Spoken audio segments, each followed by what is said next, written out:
Next thing we're going to go on to is updating your firmware for an ECU. So I'm already connected to the vehicle. Key is on. That's plugged in. I click connect. I'll disconnect it, connecting it.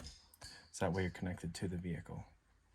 Now in the bottom right hand corner, it'll show you your firmware version. The latest and greatest is 3.36.64. So this ECU is up to date, but we can still show you how to do the ECU firmware upgrade with this ECU. So what you have to do is go up to ECU and create a firmware request. It'll give you a prompt telling you that it'll create a request file that you have to send into ECM tuning, and we'll go over that here in just a sec. So I like to resave my stuff, like always, to the desktop because that's easiest for me to find, especially amongst all of my stuff. So I'll make sure it's in the desktop file, not in this PC portion. So desktop, you can rename it, just don't change the last few digits.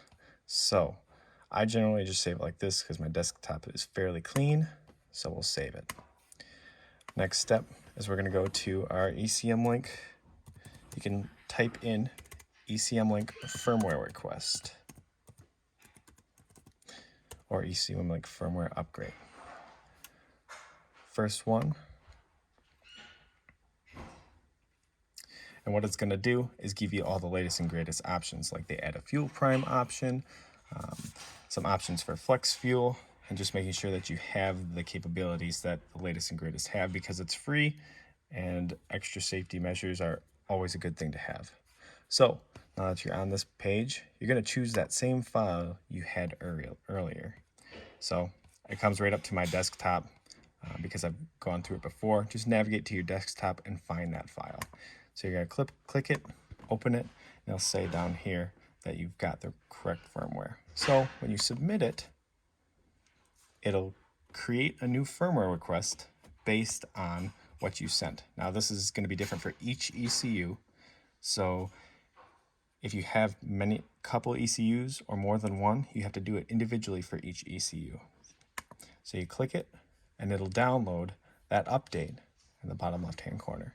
So we don't have to open it yet, but what we are going to do is go into the car and we're going to update the firmware. Again, be sure the ECU is on, connected, and good to go. Click your ECU, go down to upgrade firmware. You're going to find that firmware. Again, I saved it to the desktop. Or did I? Just kidding, it's in downloads. So upgrade firmware, because we downloaded it. So we need to make sure we find it in our downloads. So we find our serial that we just downloaded and we open it. And when you do this, make sure the car is not running and make sure you don't disconnect or interrupt the current process. It can create issues, and if it's detrimental, it could break the ECU, which is the last thing we want. So you click continue. Of course, this firmware is already up to date, but it'll tell you which file version you have and which one the ECU has, so that way you can update it. It takes about 2 minutes, nothing bad, just make sure you have the voltage there to keep it going. So this, I'm not going to update it, but literally you'll click continue and it'll show a bar and the progress, and once it's done, it'll be updated.